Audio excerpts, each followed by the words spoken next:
नमस्कार, आप देख रहे हैं न्यूज नेशन और मैं हूं आपके साथ चिराग सुखीजा। मेरे साथ मोनू चहल मौजूद है। आईपीएल 2024 शुरू होने में अब बस 4 दिन का वक्त बचा है और आज जिस टीम की हम लोग बात करने वाले हैं वो टीम जब आई थी तो उसने धमाका मचाया था। पहले ही सीजन में आईपीएल का खिताब जीता था, अगले सीजन रही थी रनर अप। अब आप समझ ही गए होंगे, बात होने वाली है गुजरात टाइटंस की। बात होगी नए नवेले कप्तान की कि कौन से कप्तान आए हैं, क्या अच्छा प्रदर्शन कर पाएंगे, क्योंकि शुभमन गिल की कप्तानी में अब गुजरात टाइटंस देख रही है सपना लगातार तीसरी बार फाइनल में पहुंचने का। लेकिन क्या ताकत है, क्या कमजोरी है गुजरात टाइटंस की, क्या अपॉर्चुनिटीज हैं, क्या थ्रेट्स हैं, सारी चीजों पर बातचीत करेंगे मोनू चहल। सबसे पहला सवाल तो यही है, बिन हार्दिक पांड्या क्या गुजरात अधूरी हो गई है? बिल्कुल अधूरी हो गई है, क्योंकि देखिए आपके ऑलराउंडर चले गए इस टीम से। वो कहते हैं ना कि पूरी जान इस टीम की चले गई है क्योंकि हार्दिक के बिना। लेकिन अच्छी चीज़ ये है कि हार्दिक गए हैं जरूर, लेकिन इसके पास शुभमन गिल जैसा एक तूफानी बैट्समैन है जो पिछले सीजन हाईएस्ट रन गेटर रहा था और ऑरेंज कैप के कहते हैं ना नंबर 1 हकदार थे वो। इस बार इस आईपीएल में ऐसा नहीं कि हार्दिक पांड्या गए हैं, बल्कि इनको 2-3 बड़े झटके लगे हैं। मोहम्मद शमी इस टीम के साथ नहीं है। शमी का ना होना इसका मतलब ये है कि आपका जो पेस अटैक है वो वीक पड़ जाएगा और अब ऐसे में मोहित शर्मा कैसी गेंदबाजी करेंगे ये क्वेश्चनेबल रहेगा। उसके अलावा फिर जब तेज गेंदबाजी की तरफ और देखेंगे, नाम तो हैं लेकिन उस तरह का परफॉर्मेंस नहीं आया। अगर आप स्पिन गेंदबाजों में देखो राशिद खान होंगे, तो इसीलिए मैं चाहता हूं एक बार प्लेइंग 11 दर्शकों को दिखा दी जाए कि भाई ये पॉसिबल प्लेइंग 11 हो सकती है। और जो स्क्वाड है गुजरात का वो भी हम आपको दिखाएंगे। लेकिन उससे पहले एक चीज बड़ी ध्यान देने वाली ये भी है कि भाई इस बार शुभमन गिल के ऊपर भी कई सारे सवाल होंगे। उनको बैटिंग से रन तो बनाने ही पड़ेंगे, लेकिन टीम को लीड भी करना पड़ेगा। अब हमने हार्दिक पांड्या को देखा था जिस तरीके से टीम को लीड किया था, फर्स्ट टाइम चैंपियन बना दिया था पहले एडिशन में ही, उसके बाद फिर दोबारा आए और रनअप लेकर गए हैं। भाई शुभमन गिल इस पर किस तरीके का लीड करेंगे? आपको क्या लगता है कि वो थोड़ी सी कसक रहेगी हार्दिक पांड्या की? देखिए, सबसे बड़ी अपॉर्चुनिटी तो यही है गुजरात टाइटंस और शुभमन गिल के लिए भी कि अच्छा परफॉर्मेंस करना जरूरी है। लेकिन अच्छा परफॉर्मेंस कब होगा? जब आप कलेक्टिवली एक टीम की तरह परफॉर्म करेंगे। हार्दिक पांड्या वो एक कहते हैं ना कि कड़ी है जो गेंदबाजी बल्लेबाजी को जोड़कर रखती है। लेकिन मेरा ये मानना है कि हार्दिक पांड्या की बल्लेबाजी को शायद उतना ज्यादा मिस नहीं करेगी गुजरात टाइटंस की टीम, लेकिन हार्दिक पांड्या की गेंदबाजी को ज्यादा मिस करने वाली है गुजरात टाइटंस की टीम, क्योंकि बतौर गेंदबाज उनकी जरूरत पड़ती है। एक अतिरिक्त आपको विकल्प मिल जाता है गेंदबाजी का। किसी गेंदबाज का दिन अगर खराब होता है तो ऐसे में हार्दिक पांड्या कुछ ओवर्स करवा सकते हैं, 4 ओवर्स करवा सकते हैं। और पिछले सीजन में तो हमने देखा था कि पावर प्ले में भी गेंदबाजी हार्दिक पांड्या करवा रहे थे, नई गेंद के साथ गेंद कर रहे थे। तो हार्दिक पांड्या का ना होना एक सेटबैक जरूर है, लेकिन काफी सारे और प्लेयर्स के लिए अपॉर्चुनिटीज जरूर बन गई हैं। पहले हम वो स्क्वाड पे नजर डालेंगे कि किस तरीके का स्क्वाड है गुजरात टाइटंस का इस बार, यानी कि आईपीएल 2024 के लिए कौन कौन से खिलाड़ी मौजूद हैं गुजरात के खेमे में। अब ओपनिंग के लिए भी यहां पर टीम फंसती हुई नजर आ सकती है, क्योंकि मैथ्यू वेड जो है वो भी शुरुआती कुछ मैचेस के लिए अवेलेबल नहीं है। ओपनिंग पार्टनरशिप हमने देखा था पहले, रिद्धिमान साहा भी उसमें इंक्लूड होते हैं, मैथ्यू वेड होते हैं, शुभमन गिल तो चलिए ओपनिंग करते हैं। अब रिद्धिमान साहा को ही यहां पर ओपन करने के लिए भेजा जाएगा। शुभमन गिल के साथ अच्छी बॉन्डिंग तो जरूर है, तेज गति से रन भी बनाते हैं, लेकिन पारी को जब कन्वर्ट करने की बात आती है, बड़ी पारी में कन्वर्ट करने की बात आती है, तो शायद रिद्धिमान साहा पर उतना ज्यादा भरोसा आप नहीं कर पाएंगे कि किसी किसी गेम को फिनिश भी करके चले जाएं। लेकिन वो जो कहते हैं ना कि तेज 30s तेज 40s अगर बनानी होती है तो वो काम मेरे हिसाब से रिद्धिमान साहा कर देते हैं मोनू। बिल्कुल कर देते हैं। और दूसरी चीज़ ये भी है इंपॉर्टेंट कि केन विलियमसन का कमबैक हुआ है। अब विलियमसन अगर इस टीम के साथ आए हैं तो मिडिल ऑर्डर थोड़ा स्ट्रांग हो जाएगा। लेकिन आप ताकत की बात करोगे तो इस ताकत इसके पास है बैटिंग में। आप देखिए डेविड मिलर वहाँ होंगे मिडिल ऑर्डर में, केन विलियमसन होंगे। ऊपर से अगर देखिए शुभमन गिल और रिद्धिमान साहा ने अच्छा स्टार्ट दे दिया तो फिर सुदर्शन इनके पास मौजूद है। सबसे बड़ा नाम राहुल तेवतिया एक बहुत बड़ा नाम है, जिसने पिछले कुछ सीजन में चाहे वो राजस्थान रॉयल्स के लिए रहे हो चाहे गुजरात टाइटंस के लिए रहे हो, कमाल का प्रदर्शन करके दिखाया राहुल तेवतिया ने। और गेंदबाजी में भी वो अच्छी खासी गेंदबाजी, कुछ ओवर्स आपको निकाल कर दे देते हैं। तो ऐसे में बल्लेबाजी मजबूत है। लेकिन एक चीज और है मोनू यहां पर कि आपको रोल जब डिफाइन करना पड़ेगा, उसमें कहीं ना कहीं शुभमन गिल फंसते हुए भी नजर आएंगे, क्योंकि शुभमन गिल ओपनिंग करेंगे, साथ में रिद्धिमान साहा ओपन करेंगे। कुछ मैचेस के बाद जब मैथ्यू वेड वापस आ जाएंगे तो हो सकता है मैथ्यू वेड ओपन करते हुए नजर आए। नंबर 3 पर अब आपका पेच यहां फंसेगा कि आप केन विलियमसन को खिलाएंगे या फिर आप साई सुदर्शन को खिलाएंगे, क्योंकि आप मेरे हिसाब से तो दोनों ही खिलाड़ी नंबर 4 पर खिसकना तो डिजर्व नहीं करते हैं। दोनों ही बैट्समैन नंबर 3 के ही खिलाड़ी हैं। अब ऐसे में शुभमन गिल क्या डिसीजन लेते हैं, क्योंकि मेरे हिसाब से तो आप केन विलियमसन को भी खिलाना चाहेंगे, आप साई सुदर्शन को भी ड्रॉप नहीं कर सकते हैं। तो ऐसे में शुभमन गिल के मन में क्या चल रहा होगा, नंबर 3 किसका है, ये मेरे मन में सबसे बड़ा सवाल है। बिल्कुल, ये तो रहेगा ही रहेगा प्लेइंग 11 पर, क्योंकि अगर आप विलियमसन वर्सेस साई सुदर्शन देखते हैं तो मैं तो साई सुदर्शन के साथ जाऊंगा, क्योंकि पिछला जो सीजन था और जब रनर अप ये टीम रही थी उस फाइनल स्टेज पे भी उन्होंने रन बनाए थे, तो ऐसे 90s बनाए थे।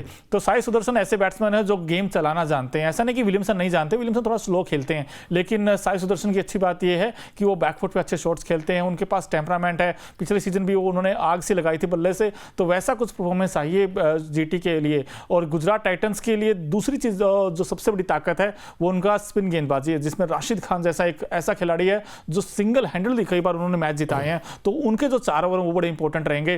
तो राशिद खान का देखना पड़ेगा कि कैसी गेंदबाजी करेंगे, क्योंकि मिडिल ऑर्डर तो स्ट्रॉन्ग है, नो डाउट। इसमें तो इतने अच्छे नाम है, जैसे राहुल तेवतिया की आपने बात की, डेविड मिलर की आपने बात की, इसके अलावा फिर जब हम ऊपर देखते हैं शुभमन गिल हैं, लेकिन इनकी दिक्कत है तेज गेंदबाजी को थोड़ी सी, इसलिए क्योंकि शमी नाम के ऐसे गेंदबाज नहीं इनके पास। मोहित कैसे गेंदबाजी करेंगे ये सवाल रहेगा, तो आई थिंक तेज गेंदबाजी में थोड़ी सी दिक्कतें हैं। बिल्कुल मोनू, तेज गेंदबाजी में दिक्कतें जरूर हैं, और शमी के ना होने से ऑब्वियसली किसी भी टीम के लिए सबसे बड़ा सेटबैक होगा। पिछले season purple cap holder Mohammad Shami, और उसके अलावा अगर आप देखेंगे ना तो राशिद खान भी मौजूद है, और ये टीम ना अफगानिस्तान वाले प्लेयर्स के साथ काफी ज्यादा ऑब्सेस्ड है, मैंने देखा है। वहां पर नूर अहमद भी आपको दिखेंगे, राशिद खान भी आपको दिखेंगे। इस बार वो अमरतुल्ला ओबरजई को भी वो जो पिक किया इन्होंने, वो भी एक बहुत ग्रेट पिक था मेरे हिसाब से। लेकिन इस टीम के लिए ना तेज गेंदबाजी समस्या बिल्कुल रहने वाली है। मोहित शर्मा पर बहुत ज्यादा दारोमदार आ जाएगा, उसके अलावा जोशुआ लिटल है इनके पास, वो भी खेलते हुए नजर आएंगे। और लिटल की तो मतलब जब हम पंजाबी में कमेंट्री सुन रहे थे ना मोनू, तो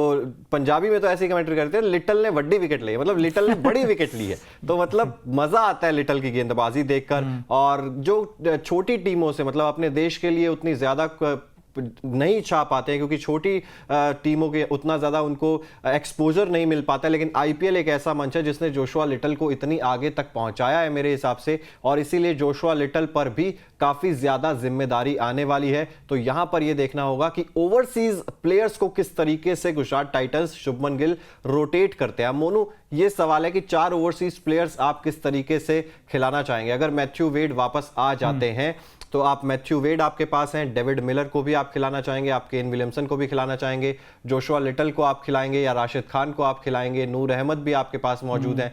विकल्प बहुत सारे हैं, लेकिन आप 4 ही चुन सकते हैं, तो यहां पर भी शुभमन गिल के लिए एक बहुत बड़ा चैलेंज हो सकता है। बिल्कुल बहुत बड़ा चैलेंज होगा, लेकिन मैं चाहता हूं कि यार आप ना स्पिन को ज्यादा तवज्जो दे दीजिए थोड़ा सा। विलियमसन चले भले ही आप ना खिलाएं, लेकिन आप नूर अहमद और राशिद दोनों को रखिए, क्योंकि 8 ओवर इनके बड़े इंपॉर्टेंट हो गए। अगर इन्होंने अच्छी कसी हुई गेंदबाजी कर दी तो फिर वो आपको रन दे भी देते उस हिसाब से, अगर आप देखोगे। लेकिन ऊपर से आप देखना पड़ेगा, मैथ्यू वेड आएंगे तो अच्छी बात है, अगर मैथ्यू वेड नहीं खेलेंगे तो विलियमसन आपको आप खिला सकते हैं। मिलर पक्के, ये कंफर्म है एक चीज की, डेविड मिलर तो खेलेंगे, लेकिन राशिद खान भी खेलेंगे। नूर अहमद को इन्होंने पिछला सीजन पूरा खिलाया, तो आई थिंक वो भी खेलेंगे ही खेलेंगे। अब बैटल रहेगी Matthew Wade versus Kane Williamson. अब देखना पड़ेगा कैसे वो प्लेइंग 11 चुनते हैं, लेकिन इसमें कई सारे नाम होंगे। लेकिन फिर जो हम कहते हैं ना कि इनकी जो 1-2 अपॉर्चुनिटी किसी प्लेयर के लिए है, तो वो 2 ऐसे प्लेयर हैं जिनके लिए अच्छी अपॉर्चुनिटी है। एक तो भाई उमेश यादव, अब ये तेज गेंदबाज हैं, इन्होंने डोमेस्टिक में बहुत अच्छा किया है और ये वापस आना चाह रहे हैं टीम में, तो आईपीएल इनके लिए अच्छा एक मौका है, क्योंकि मोहित ने पिछले सीजन इंप्रेस किया था और उसके बाद उनकी अटकलें लगी थी कि भाई मोहित टीम इंडिया में आ सकते हैं। अब उमेश यादव के पास अच्छा मौका है टीम में वापस आने के लिए।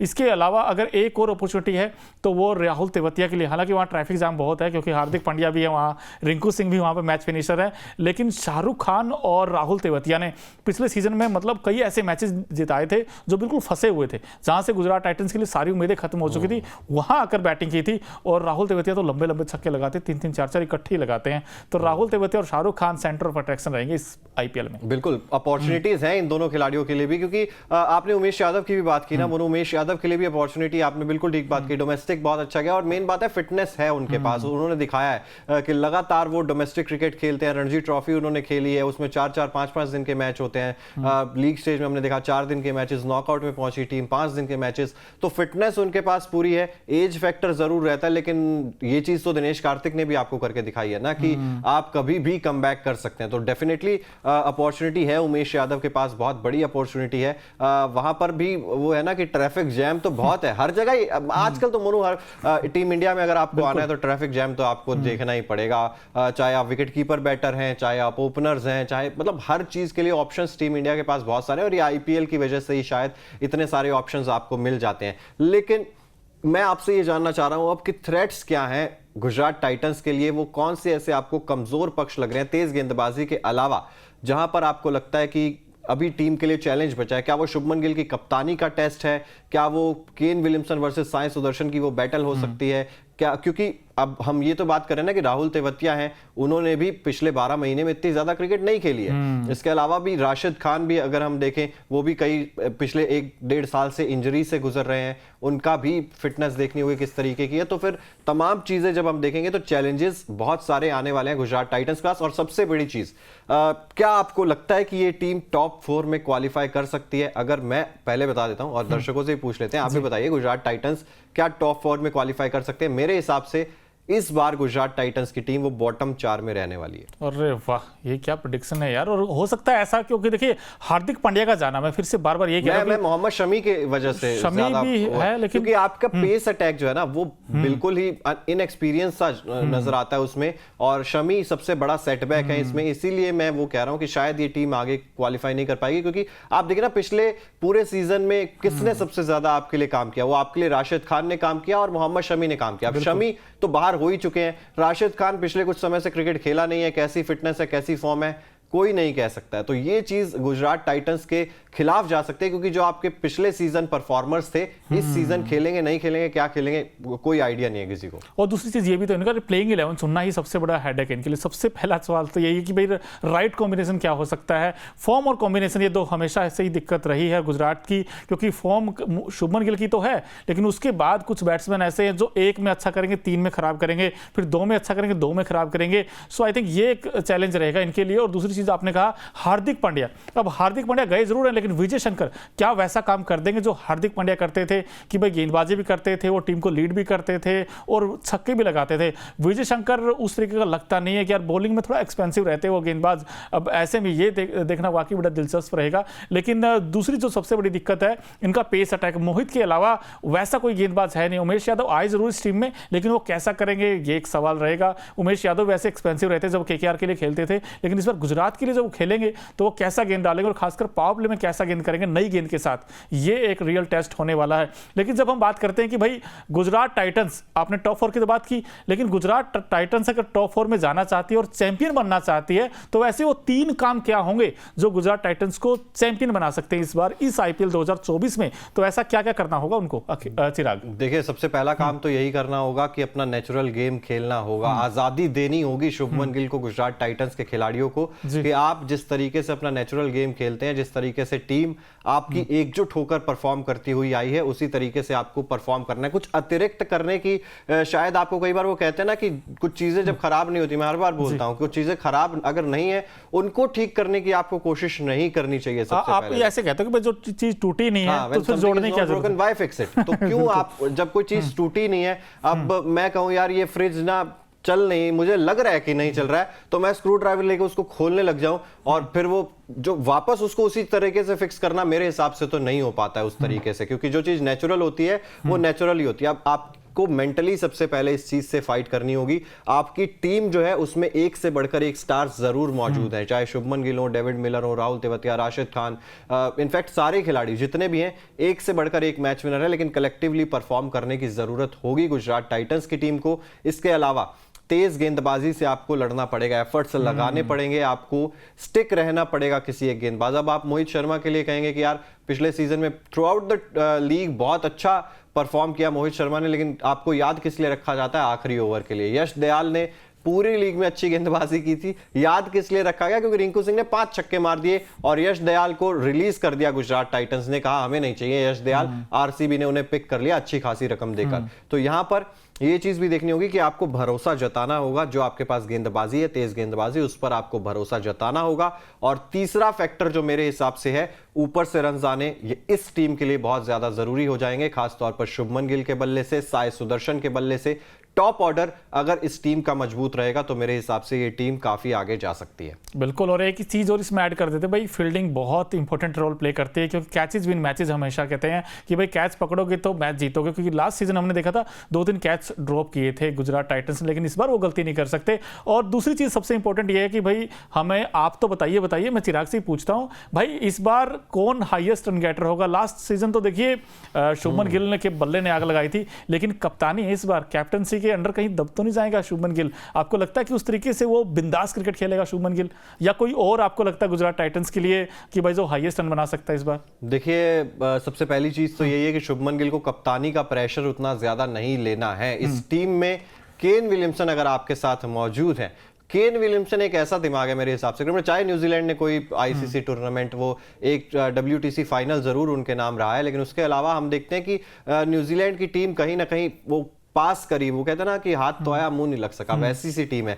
लेकिन केन विलियमसन एक बहुत समझदार कप्तान है। हम जब गुजरात टाइटंस ने अनाउंसमेंट की थी कि हम शुभमन गिल को कप्तान बना रहे, तब भी हमने ये चीज की बात की थी कि इस टीम में राशिद खान भी मौजूद है, उनको कप्तानी का बहुत ज्यादा एक्सपीरियंस था। इस टीम में केन विलियमसन मौजूद है, उन्हें भी अच्छा खासा एक्सपीरियंस है कप्तानी का। तो क्यों शुभमन गिल की तरफ गए हैं? क्योंकि भरोसा है कि इंडियन यंग टैलेंट पे कि ये काफी समय के लिए इस फ्यूचर ब्राइट है, क्योंकि अगर मेगा ऑक्शन भी होता है तब भी आप शुभमन गिल को रिलीज नहीं करेंगे। तो ऐसे में शुभमन गिल पर फ्यूचर को देखते हुए भरोसा जताया गया। इस फ्यूचर को देखते हुए भरोसे के लिए मुझे लगता है यहां पर कूल काम कंपोज्ड रहकर रन बनाने होंगे। हो सकता है कि ऑरेंज कैप नहीं, लेकिन वो करीब जरूर पहुंचेंगे। यहां पर बैटल होगी मेरे हिसाब से। यशस्वी जायसवाल बहुत अच्छा परफॉर्म कर रहे हैं।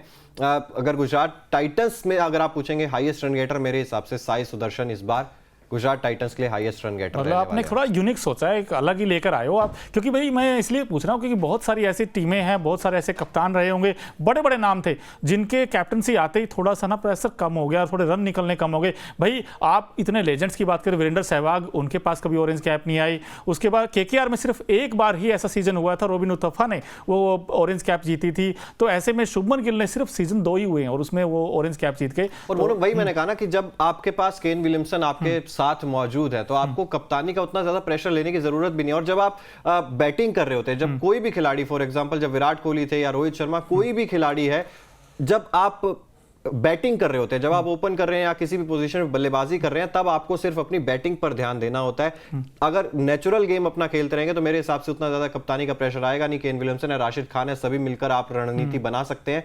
तो कीप इट सिंपल फॉर्मूला रखना चाहिए और यही मंत्र मेरे हिसाब से होता है हर बार जीत का। बिल्कुल, और विलियमसन के लिए तो हम हमेशा कहते हैं कि भाई form is temporary but class is permanent. वो खिलाड़ी तो ऐसा ही यार, एक मैच में रन नहीं बनाएगा तो अगले 3 में पक्का बनाएगा, ये उनके साथ एक अच्छी बात है। लेकिन आपको क्या करना है? आपको करना है सब्सक्राइब, क्योंकि न्यूज़ नेशन स्पोर्ट्स पर हम 1 लाख होने ही वाले हैं बस आपके सब्सक्राइब के लिए। और बेल आइकन जरूर दबाइए, और हमारा न्यूज़ नेशन स्पोर्ट्स का फेसबुक पेज भी है, उसको भी लाइक कीजिए। और अभी फिलहाल इस गुजरात टाइटंस के स्क्वाड में आपको क्या लगता है, क्या वीक लूप होल हो सकते हैं या ताकत क्या हो सकती है? भाई मुझे ऐसा लगता है शुभमन गिल और साई सुदर्शन सबसे बड़ी ताकत इस टीम की है, लेकिन कमजोरी भी है इस टीम की, क्योंकि बॉलिंग इनके पास वैसा पेस अटैक नहीं जो बाकी टीमों का है, क्योंकि शमी इस टीम में नहीं होंगे। तो वीक पॉइंट्स क्या हैं, ताकत क्या, वो हमें बताइए। और अभी तक आपने न्यूज़ नेशन स्पोर्ट्स को सब्सक्राइब नहीं किया है तो जल्द से जल्द कर लीजिए। धन्यवाद।